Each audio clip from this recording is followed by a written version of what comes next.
Scotland bet its entire treasury on a jungle colony. It didn't end well. In 1695, Scotland was desperate. The country was poor, isolated, and watching England get rich off colonial trade. So Scottish merchants and nobles made a decision that would reshape their nation forever. They'd build their own colony. Not in North America, not in the Caribbean. In the Darien Gap, the jungle between modern-day Panama and Colombia, a place nobody else wanted. Here's the thing, this wasn't a small bet. Between 1696 and 1700, Scots poured roughly 400,000 pounds sterling into the venture. That's not a typo. In modern money, we're talking tens of millions. People sold land. Widows liquidated savings. The Scottish Parliament itself threw support behind it. Everyone believed this was the path to prosperity. Why Darien? Because a Scottish merchant named William Patterson believed it was the geographic sweet spot. He calculated that a colony there could control trade between the Atlantic and Pacific. Ships wouldn't need to sail around Cape Horn. Fortunes would flow through Darien. It sounded plausible. It wasn't. The first expedition left in 1698.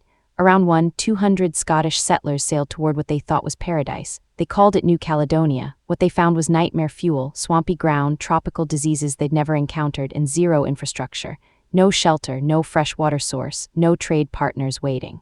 Within months, disease tore through the settlement. Yellow fever, malaria, dysentery. The death rate was catastrophic. Of that first group, roughly 400 died. The survivors were so desperate they abandoned the colony and sailed back to Jamaica. Those who made it home came back broken. Those who didn't never came home at all.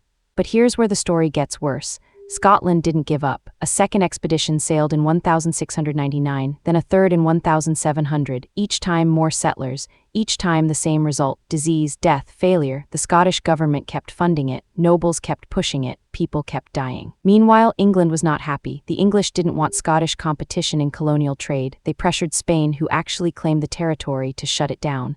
Spain sent warships. By 1700, Darien was militarily blockaded. The Scots couldn't resupply, they couldn't defend themselves, they had to surrender.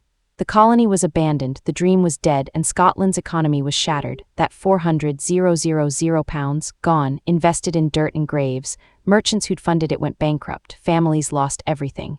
The social fabric of the nation had a new tear in it. So why does this matter? Because Scotland was now so financially broken that it couldn't function independently. Within a few years, Scottish leaders faced a choice: stay poor and isolated or merge with England. In 1707, the Acts of Union created Great Britain. Scotland gave up sovereignty to survive. The Darién Scheme wasn't just a failed colony, it was a financial catastrophe that rewrote the map of the British Isles. It's what happens when desperation, incomplete information, and collective belief in a bad idea converge. Everyone involved thought they were making rational decisions based on the best available information. They were all wrong. The cost wasn't just money, it was independence. It was Scotland's ability to chart its own course. One bad investment, one miscalculation about geography and disease and political will, and an entire nation's future shifted. That's the real price tag. This video is for educational and informational purposes only and is not financial advice.